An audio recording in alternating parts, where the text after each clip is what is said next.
Hello family, कसे आहात? स्वागत आहे तुमचं तुमच्या आपल्या चित्तथरारक विश्वात. सध्या आपण ऐकत आहात रत्नाकर मतकरी यांचा खेकडा हा गूढ कथा संग्रह. यातील आज आपण पुढील कथा ऐकणार आहोत. या कथेचं नाव आहे कळकीचे बाळ. डोंगर कपाऱ्यात ती वस्ती होती. पाहणाऱ्याची नजर फाटेल असे उंचच उंच आभाळाला टेकलेले डोंगर. चहूबाजूंनी त्यांचा त्या वस्तीवर पहारा होता. नजर टाकावी तिकडे प्रचंड उभे सुळके आणि काळ्या भिन्न कपारी दिसत.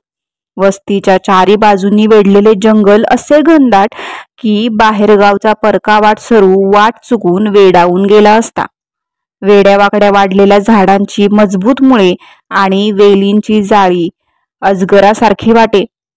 भर दुपारी तिन्ही सांजा आणि कातरवेळी अवस वाटेल असा अंधार जंगलभर पसरलेला असायचा. असल्या 11-12 डोंगर जंगलात ती धिटुकली वस्ती होती. वस्ती मुठभर लोकांची, पण लोक रानदांडगे, अडाणी, काळ्याशार रासवट शरीराचे, खडकासारखे, झाडाच्या खोडासारखे मजबूत आणि चिवट. या वस्तीत कळकी नावाची एक तुकतुकीत काळ्या लोखंडी कांबेसारख्या शरीराची पण मोहक चेहऱ्याची तरणीबाई राहत असे. लगीन होऊन 7 वर्षे झाली तरी तिला काही मूल होत नव्हते. आसपासच्या लेकुरवाळ्या बायकांकडे पाहून कळकी हेव्याने गुदमरायची. असेही पोर असो, पण कूस एकदा उजवो असे लाख वेळा कुळस्वामिनीला आळवायची. कुणी पोरावर हात उगारला की तिचा जीव कळवळायचा. म्हणायची, माझं पोर लुळं पांगळं असलं आणि त्यानं रडून ओरडून जीवाला कहार केला तरी मी त्याला मारलं तर माझे हात चूलखंडात जातील. तिला अन्न गोड लागत नसे की स्वस्थ नीज येत नसे. पहाटेपासून रात्रीपर्यंत तिच्या डोक्यात एकच विचार काय घोळायचा, तर मला मूल केव्हा होईल, त्याला कडेवर घेऊन मी 17 घरी कशी मिरवेन आणि त्याला खाऊ पिऊ घालून मोठे कसे करीन. कुणाच्या घरात केळी लागल्या आणि ताशा चौघडा वाजायला लागला की हिचा पहिला विचार काय, तर आता यांच्या अंगणात पोरं बागडतील आणि मी कपाळकरंटी 7 वर्ष रिकाम्या घरात जखिणीसारखी राहते. मनात म्हणायची की जीव नसलेल्या झाडापेडांना सुद्धा फळं धरतात आणि कुत्रीला सुद्धा पिलांचं लेंडार होतं, तर परमेश्वरानं माणसाच्या जातीला घालून मलाच तेवढी वांज का ठेवली. पाऊस पाण्याविषयी बोलणे निघाले तरी कळकीची कथा शेवटी पोर नसण्यावरच जायची. बायका तोंडाला पदर लावून तिला फुसफुसून हसायच्या. पुरुष माणसे कीव करायची तर सारी वस्ती म्हणायची की कळकीचे डोके ठिकाणावर नाही. पोरबाळ नाही म्हणून ती वेडी झाली. कळकीच्या दादल्याला काही मूल नको होते असे नाही, पण तो असा तिच्यासारखा वेडाखोळा झालेला नव्हता की कामधंदा सोडून दिवसभर बैस आपला मूल करीत. तो तिची पुष्कळ समजूत घाली. म्हणे, लोकांची पोरं तरी काय सगळी चांगली निपसतात. जन्मभर घेणेकरांसारखं घे घेऊन शेवटी वैरी होतात आणि मग त्या आईबापांचे हाल कुत्र खात नाही. मग म्हणतात, नसती मुलं तर बरं झालं असतं. आपल्याला काय कमी आहे आणि देव तरी सगळ्यांना सगळं कुठं देतो. कळकी काही बोलायची नाही, पण मनात म्हणायची, मेल्या खडकासारखा तू, खडकाला कधी पोरं होतात. काय दिलेस रे तू मला. खाणं जेवण तर दारच्या गडी माणसालाही देतो आपण. त्यापेक्षा हाणमार केली असतीस आणि ओटीत एक पोर घातलं असतंस तर सगळं सुख पावलं असतं. मी अशी वेडी बागडी ठरले नसते. वस्तीतल्या बाया बापड्यांनी मला बघून पोरांना पदराड केलं नसतं. असले दुःख देणे विचार करीत ती रात्र जागून काढी. डोळे सुजेपर्यंत रडत राही. नवस सायास तिने कमी केले नाहीत. साधू झाले, पंचाक्षरी झाले, गंडे दोरे मंत्र झाले, देवळातले देव झाले, तिठ्यावरचे देवचार झाले, अंगारे दुपारे झाले, उपास तापास झाले. कुणी सांगावे पिंपळावर मुंजा आहे त्याला गाराणे घाल, कुणी म्हणावे बाळंतीण जायली आहे तिथली राख लाव. 1000 लोकांचे 1000 उपदेश. कळकीने सारे करून पाहिले. दिवसेंदिवस झिजून ती बाभळीच्या काटकीसारखी बारीक झाली आणि चेहरा 7 दिवसांच्या तापकरणीसारखा दिसू लागला. वेणी फणी सुद्धा रोज करीतच असे नाही. संसाराला विटल्यासारखा अवतार करून ती आपल्या नशिबाला बोल लावीत वस्तीभर हिंडायची. एके दिवशी तिन्ही सांजेला गुरेढोरे गोठ्यात परतल्यानंतर वस्तीतली एक ओवाळून टाकलेली थरथर कापणारी म्हातारी येऊन एक अघोरी उपाय सांगून गेली. तो उपाय ऐकताच कळकी लाकडासारखी ताड झाली. भीतीने तिच्या जीवाचे पाणी पाणी झाले. दादल्याला त्याविषयी काही सांगण्याचा तिला धीर झाला नाही. तो उपाय करावा न करावा काही समजेना. पण म्हातारीने खात्री दिली होती, मूल होण्याची आशा दाखवली होती. नाहीतरी सगळे बरे वाईट उपाय करून झालेच होते, तेव्हा हा देखील उपाय करावा म्हणजे जीवाला हुरहुर राहणार नाही असे कळकीने ठरवले. औसेला अर्धी रात्र टळल्यावर ती गपचूप नदीवर गेली. कमरेला तिने एक लहानशी सुरी लावली होती. सगळीकडे सामसूम होते. धरती आकाश सारे काजळाने सारवल्यासारखे झाले होते. तरी कुणी आपल्याला पाहिल किंवा आपल्या मागे दादल्याला जाग येईल अशी भीती कळकीला वाटतच होती. होता होता ती नदीवर पोहोचली. जिथे लहान मुलांची प्रेते पुरत असत त्या बाजूला गेली. खुणेचे असंख्य पांढरे दगड स्मशानभर पसरले होते. कळकी त्या दगडांकडे पाहता पाहता गहिवरली. इतकी चिमणी बाळे मोठी होण्याआधीच जग सोडून गेली होती. ही पहाडांची हिरव्या जंगलांची दुनिया त्यांनी काय पाहिली होती? आईच्या मांडीवर खेळता खेळताच उठून त्यांना इथे यावे लागले होते. ते आईने कितीही आक्रोश केला तरीही परत न जाण्यासाठी. कळकी एकदम हळवी हळवी बनली. तिचा सगळा धीर ढेकळासारखा विरघळला. ती सगळी बाळे मातीतून उठून बसतील आणि टाहो फोडतील अशा कल्पनेने ती शहारली. पण अधिक वेळ उभे राहून चालले नसते. कुणाच्या लक्षात येण्याआधी परत जायला हवेच होते. कळकीने लगबगीने एका ठिकाणचा खुणेचा दगड बाजूला केला. सुरेने तिथे उकरले. आतमध्ये एक बाळ नुकतेच झोपल्यासारखे पडले होते. कळकीने त्याला बाहेर काढले आणि त्याच्या खऱ्या आईने सुद्धा घेतले नसेल इतक्या मायेने त्याला जवळ घेतले. तिची छाती तटतटू लागली. तिने ती उघडी केली आणि त्याच्या निष्प्राण ओठांजवळ धरली. क्षणभरच तिने आजूबाजूला पाहिले. दूरवरून फक्त निधड्या छातीचे पहाड पाहत होते आणि त्या अर्भकांच्या स्मशानात कळकी एक मेलेले बाळ पदराखाली घेऊन बसली होती. त्याचे जावळ कुरवाळीत होती. त्याचे मुके घेत होती. नाहीतरी कुणी आपले जिवंत बाळ कधीच तिच्या पदराखाली देणार होते का? हळूहळू कळकीला आपल्या कामाचे भान आले. सगळी माया आवरून असेल नसेल तो कठोरपणा गोळा करून भरल्या डोळ्यांनी तिने सुरीने त्या प्रेताची उजवी करंगळी कापून घेतली. ती कनवटीला लावली आणि 1000 मुके घेत तिने तो थंड गोळा त्या खड्ड्यात ठेवला. वर माती लोटली. पोटचा गोळा खड्ड्यात ठेवावा तशा अनावर दुःखाने डोळे टिपले आणि त्या काजळ फासल्या वाटेने ती घरी परतली. सकाळ होताच ती थरथर कापणारी म्हातारी येऊन करंगळी घेऊन गेली. 2 दिवसांनी तिच्यावर कसला तरी मंत्र घालून घेऊन ती आली. ती करंगळी रोज कनवटीला लावायला कळकीला सांगून ती गेली. त्या दिवसापासून कनवटीला करंगळी लावूनच कळकी सारे व्यवहार करू लागली. तिला पुन्हा आशा वाटू लागली. ती मनात म्हणे, परमेश्वरा हा अघोरी उपाय तरी लागू पडू दे. थरथर कापणाऱ्या त्या थेरडीचे तिन्ही सांजा गुरे गोठ्यात गेल्यानंतरचे बोल तरी खरे ठरू देत. आणि चमत्कार म्हणा, योगायोग म्हणा किंवा कधी कधी अगदी कर्मदरिद्री माणसाचे हातपाय पसरून पडलेले नशीब सुद्धा उठून चालायला लागते त्यातला प्रकार म्हणा. पण कल्कीला दिवस गेले. कल्कीने केलेल्या त्या अघोरी उपायांचाच तो प्रभाव होता की आजवर तिने केलेल्या नवसासायांनी कुठला तरी देव पावला होता हे सांगता आले नसते. पण कळकीची ओटी भरण्याची चिन्हे दिसू लागली एवढे खरे. कळकीने गुपचूप त्या थेरडीला पहाटेसच घराच्या पाठीमागच्या बाजूला बोलावून घेऊन लुगडे चोळी दिली. कळकीला मुळी स्वर्ग हातात आल्यासारखा आनंद झाला होता. तिचे मावळलेले हसू परत आले. पूर्वीसारखी ती पोरांकडे आधाशीपणे पाहिनाशी झाली. त्यांच्या आयांकडे जाऊन वचावचा नशिबाला दोष देत बसेनाशी झाली. कित्येक महिन्यात तिला पहिल्यानेच शांत झोप लागू लागली. तान्ह्या हसऱ्या बाळांची स्वप्ने पडू लागली.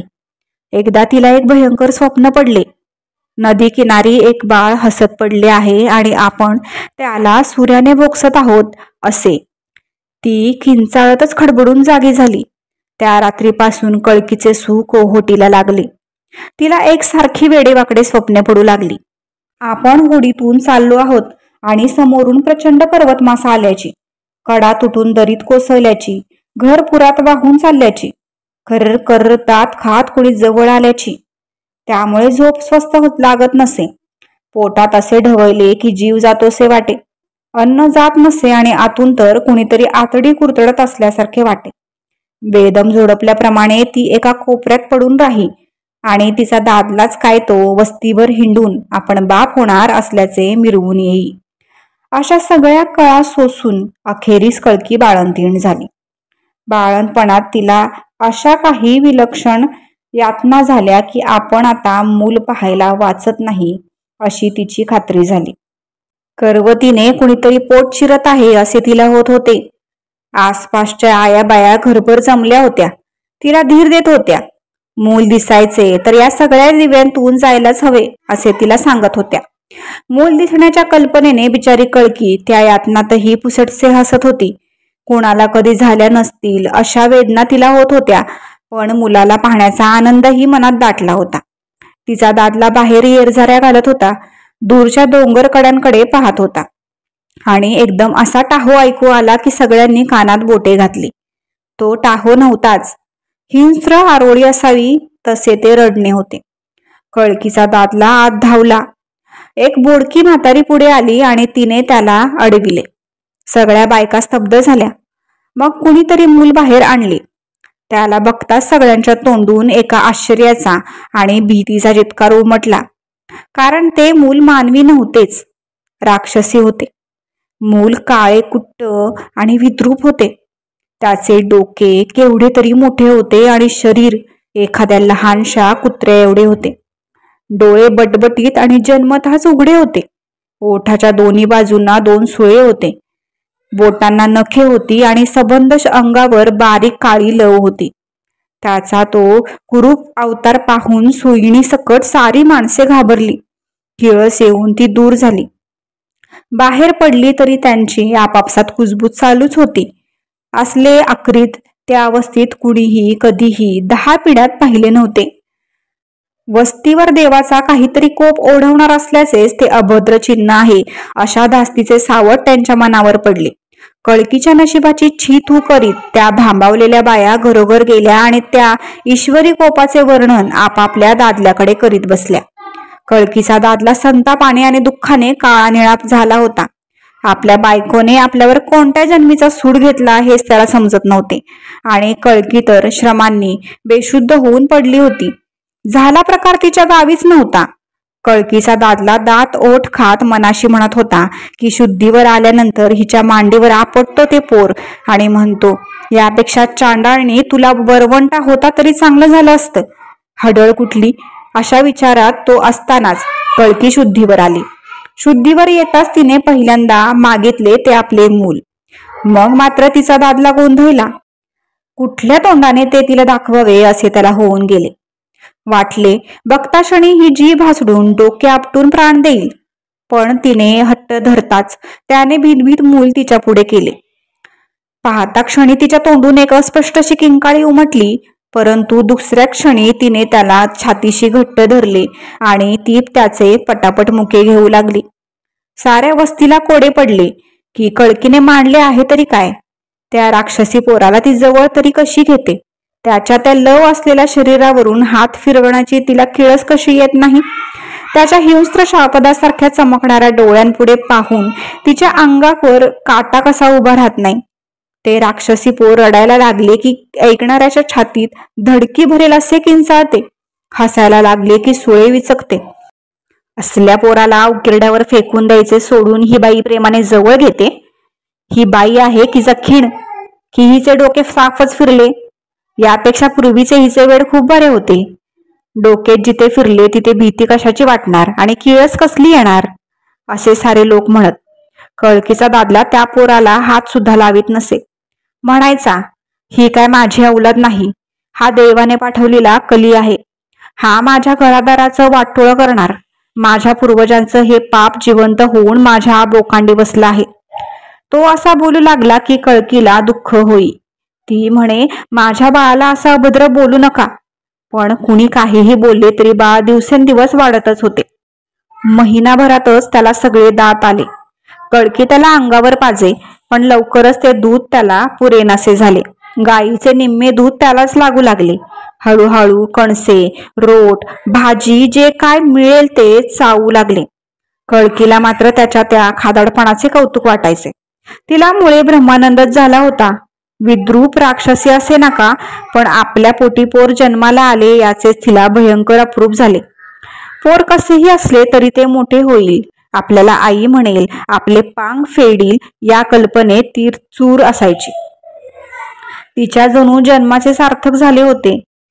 एकदा पिवळा चंद्र पांढरा फटक पडल्यावर कळकी जागी झाली आणि शेजारी बघते तो बाळ नाही. ती दचकून उठली आणि दिवा लावून पाहू लागली. बाहेर येऊन पाहते तो अंगणात त्याचा बाप हातात त्याचे मुटकुळे घेऊन कुठेतरी निघालेला. कळकीने धावत जाऊन ते मुटकुळे खेचून घेतले. विचारले, कुठे नेत होतात? दादला म्हणाला, मसणात. ते काय माणसाचं पोर आहे? राक्षस तो, घरात ठेवून चालायचं नाही. कळकीने उत्तर दिले नाही. पोर जागे होऊन कानठळ्या बसतील अशा किंकाळ्या फोडू लागले होते. कळकी त्याला घेऊन घरात गेली आणि आंब्यावरची चाळवलेली घुबडे पुन्हा घू घू करीत बसली. दादला कळकीच्या मागून घरात आला आणि तिला बजावू लागला, तू त्याला कितीही पदराखाली घाल, पण वस्ती त्या राक्षसाला इथं ठेवू देणार नाही. सगळ्या वस्तीत घरोघर त्या राक्षसाची चर्चा चालू होती. लोक जिथे तिथे जमून चर्चा करू लागले. म्हणू लागले की हा राक्षस वस्तीवर ठेवणे धोक्याचे आहे. जिथे त्याचा बापच त्याला आपले पोर मानायला तयार नाही, तिथे वस्तीने त्याला काय म्हणून जवळ करावे? चव्हाट्यावर बाप्यांची, पाणोठ्यावर बायकांची आणि रात्री शेकोटीजवळ म्हाताऱ्यांची सुद्धा हीच चर्चा. पोरे त्या राक्षसी बाळाला घाबरत. एकदा मात्र त्यांनी त्याची खोडी काढण्यासाठी त्याच्या अंगावर उंदीर सोडला. तो त्याने मुठीत चिरडून टाकला आणि तो त्याच्याशी खेळू लागला. वस्तीतल्या 4 मानकऱ्यांनी एकदा ठरवले आणि गावकी बोलावली. तिथेच कळकीच्या बाळाचे काय करायचे याचा सोक्षमोक्ष लावायचे ठरले. गावकीसाठी कळकीला आणि तिच्या दादल्यालाही बोलावणे गेले. कळकीला हे समजताच ती संतापाने लालबुंद झाली. ती म्हणाली, बाळ माझं आहे, वस्तीचं नाही. मी त्याची आई आहे. इतक्या वर्षांनी माझी कूस उजवली म्हणूनच वस्ती माझा दुस्वास करते. कळकीचा दादला काहीही बोलला नाही. कळकीचे डोके फिरले आहे. तिचा एकही शब्द समजून घ्यायचा नाही असेच त्याने ठरवले होते आणि वस्ती पुढे तो काय बोलणार होता? अखेरीस सगळी वस्ती चव्हाट्यावर जमली. बाया बापड्या सुद्धा आल्या. चंद्र उगवायला थोडा अवकाश होता. सगळ्यांनी बरोबर पेटत्या चुडी आणल्या होत्या. त्यांचा उजेड चांदण्याहून अधिक पडला होता. जवळच कोनाड्यासारख्या छोट्या देवळात काली मातेची लहानशी मूर्ती होती. तिच्या पुढ्यात तुपाचा दिवा ठणठणा जळत होता. वस्ती पलीकडचे पहाड सुन्नपणे पाहत होते. कळकीचा दादला तिला घेऊन आला. बाळाला तिकडे आणायला मात्र तिला धीर झाला नव्हता. गावकीने कळकीला सांगितले की तुझं बाळ माणूस नाही, राक्षस आहे. उद्या त्याच्यामुळे वस्तीवर संकट येईल, तेव्हा त्याला मारून टाकणंच ठीक. तेव्हा कळकी उसळून त्यांना म्हणाली, राक्षस तो नाही, राक्षस तुम्ही आहात. आईकडून बाळ ओढून घेणारी तुम्ही माणसं नव्हत. तुम्ही काय वाटेल ते केलं तरी मी जिवंत आहे तोपर्यंत तुम्हाला आम्हा दोघांना वेगळं करता येणार नाही. त्याला या वस्तीतून नाहीसं करायचं तर त्याआधी माझा प्राण घ्या. तिचे हे बोलणे ऐकून सगळे चुपचाप झाले. कुणालाच काय बोलावे काही सुचेना. एकदम जमावातली एक झिंजा पिंजारलेली बाई उठून उभी राहिली आणि म्हणाली, तुझा कसा प्राण जाईल? जखीण आहेस तू, जखीण. त्या राक्षसाला जन्माला घातलंस, तुला काय माणूस म्हणायचं? जखीण आहेस म्हणूनच कवटाळून बसलीस त्या राक्षसाला. तिचे बोलणे संपायच्या आत आणखी काही बायका उठून बसल्या आणि जखीण जखीण जखीण आहे ती असे ओरडू लागल्या. मानकऱ्यांनी त्यांना गप्प बसवण्याचा प्रयत्न केला तरीही ते ऐकेनात. अखेरीस एक वृद्ध मानकरी उठून उभे राहिले आणि संतापाने व दुःखाने धगधगत असलेल्या कळकीला म्हणाले, तू त्या राक्षसी मुलाचा नाद सोड. त्याला आमच्या स्वाधीन कर, नाहीतर तू जखीण आहेस असं आम्ही समजू. त्या सरशी कळकी उसळून म्हणाली, मी तुम्हाला माझ्या बाळाच्या अंगाला बोट सुद्धा लावू देणार नाही. काय म्हणून देऊ? इथली कुठली बाई आपलं बाळ आपल्या हातांनी मरू घालील? असेल ते विद्रूप, पण ते माझं बाळ आहे. मी त्याची आई आहे. माझं नवसाचं बाळ मला हवं असं मी म्हणते, म्हणून मी काही जखीण होत नाही. तेव्हा सगळ्यांनी गिल्ला करून तिला जखीण जखीण म्हणायला सुरुवात केली. पण मानकऱ्यांनी त्यांना शांत केले आणि ते म्हणाले, त्या राक्षसाला तू आपलं म्हटलंस म्हणजेच तू जखीण आहेस. नसशील तर समोर देवी आहे, तिच्यावरचं फूल उचल आणि सांग, मी जखीण नाही. सगळी आता कळकी काय करते इकडे टक लावून पाहत बसली. कळकीचे मन गलबलून आले. काही क्षण ती तशीच दूर दूरच्या डोंगर कड्या मागून उगवणाऱ्या चंद्राकडे पाहत सुन्न उभी राहिली आणि नंतर देवीकडे मान वळवून न पाहता घराच्या दिशेने चालती झाली. सगळी मंडळी चकित झाली. कळकी देवीवरचे फूल उचलणार नाही असे कुणाला वाटले नव्हते. तिने असे केले याचा अर्थ त्यांच्या दृष्टीने अगदी उघड होता. देवीवरचे फूल उचलले नाही तर आपल्याला बट्टा लागेल हे कळकीला कळत नव्हते असे नाही, पण त्या क्षणी तिला तसे करण्याचा धीर झाला नाही. तिला एकदम आपण केलेल्या त्या अघोरी कृत्याची आठवण झाली.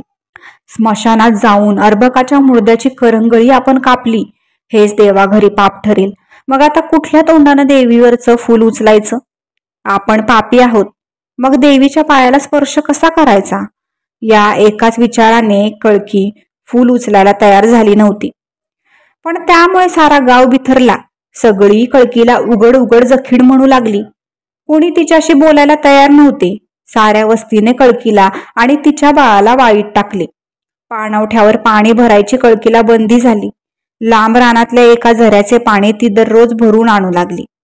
कळकीच्या दादल्याने तिला आणि तिच्या राक्षसी बाळाला घराबाहेर हाकलून द्यावे असे सुद्धा त्याला लोकांनी सांगितले, पण त्याने ते मानले नाही. कदाचित त्याला अजून कळकीबद्दल थोडी माया असावी, किंवा तिला हाकलून दिल्यास ती आणि तिचे बाळ आपल्यावर काहीतरी जादूटोणा करतील अशी अस्पष्ट धास्तीही त्याला वाटत असावी. कळकी जखीण असल्याचे वस्तीत जाहीर झाल्यापासून त्याला तिची भीतीच वाटू लागली होती. कळकी मात्र या कशाची पर्वा करीत नव्हती. देवळे, पाणवठा, बाजार सारं तिला बंद होतं, पण नसतं तरी तिला कुठे बाहेर पडता आलं असतं. कारण ती दिसताच लोकांची तिच्याकडे बोट दाखवून चर्चा सुरू होई. लहान मुलेही तिला वाकुल्या दाखवीत. पण साऱ्याकडे कळकीने पाठ फिरवली होती. दिवसभर ती त्या घरात भूतासारखी बसून राहायची, पण तिचे बाळ तिथे होते आणि तोच तिचा स्वर्ग होता. तिला आता दुसरे कुणी नको होते. टाकी नाका वस्ती वाळीत, तिचे बाळ तरी तिच्या जवळ होते. त्या बाळासाठी या वस्तीचीच काय पण संबंध जगाचीही गैरमर्जी तिने सोसली असती. बट्टा तर लागला होता, पण त्याचे काय मोठे, आज ना उद्या बाळ मोठा झाला असता आणि आईच्या अपमानाचा बदला त्याने घेतला असता. तिने त्याच्यासाठी जे सोसले त्याची दुपटी चौपटीने भरपाई केली असती. पण नुसते कळकीला वाळीत टाकून वस्ती काही स्वस्त बसली नव्हती. सर्वांपेक्षा 4 उन्हाळे पावसाळे अधिक पाहिलेली 4 माणसे एकत्र जमली आणि त्यांनी ठरवले की आता हे संकट समूळ नाहीसे केल्याशिवाय काही राहायचे नाही. जन्मल्यापासून महिनाभरात तो राक्षस जर इतका डुकरासारखा वाढला, सगळ्या दातांनी जर कणसे खाऊ लागला, तर आज ना उद्या वस्तीला भारी झाल्याशिवाय राहणार नाही. हे अवलक्षण होईल तेवढ्या लवकर नाहीसे करायला हवे असा विचार करून त्यांनी एका रात्री वस्तीतले 5-10 हुशार गडी जमवले.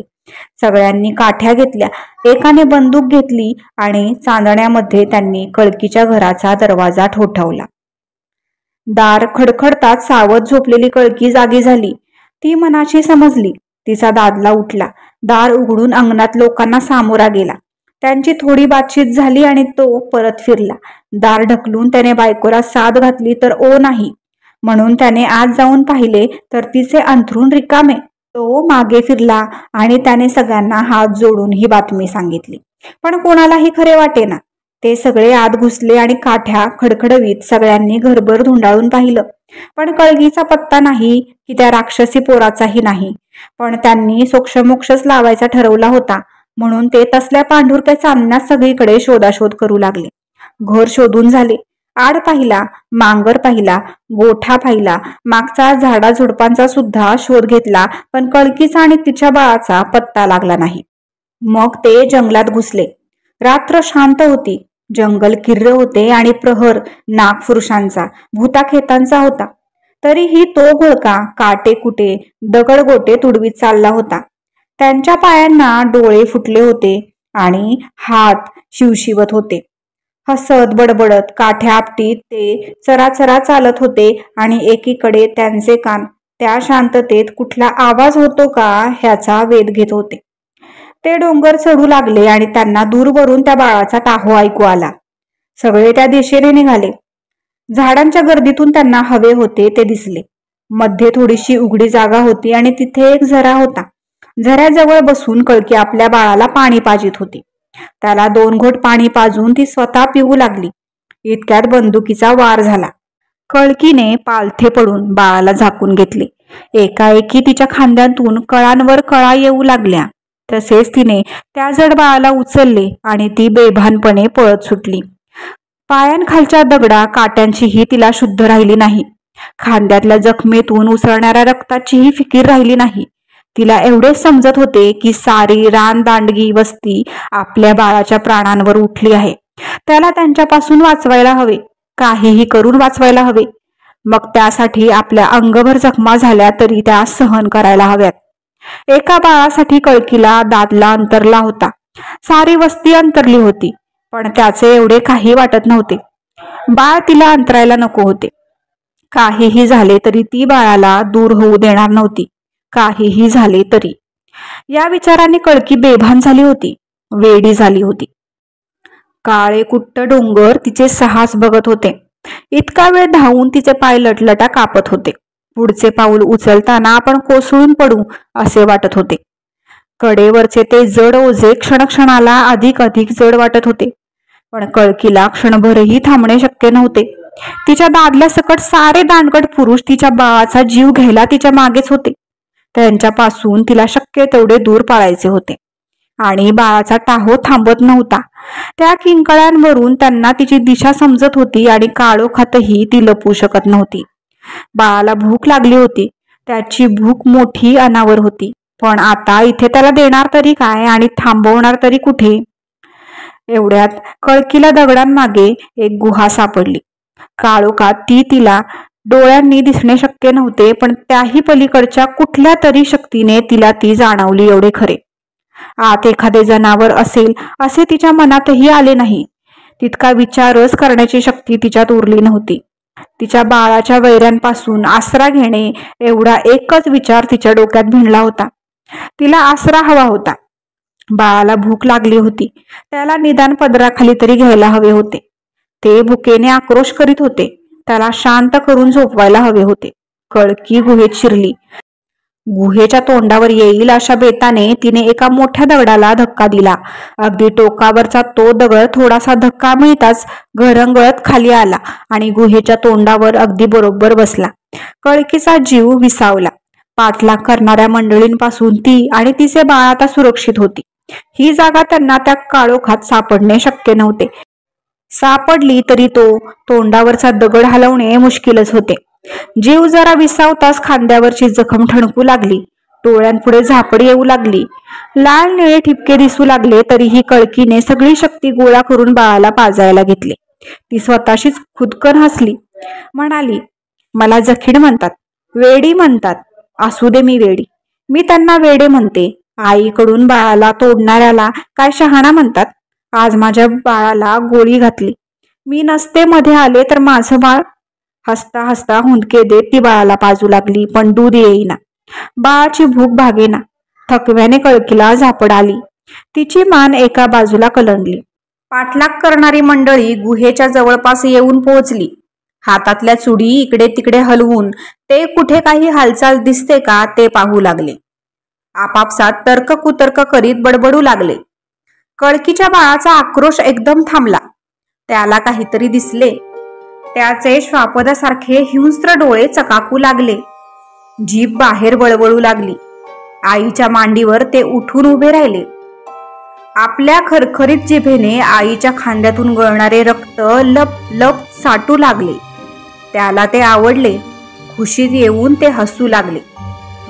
मंडळी गोंधळून थांबली. इथून पुढे कळकीचा कुठे काही पत्ता लागेना. कुठे गेली असेल ती तेच त्यांना कळेना. इथून खालच्या दरीत तर पडली नसेल ना, अशीही शंका तिच्या दादल्याला आली. बाळाचे टोकदार दात मानेला लागताच कळकी एकदम शहारून जागी झाली. बाळ तिच्या मांडीवर अर्धवट उभे राहिले होते.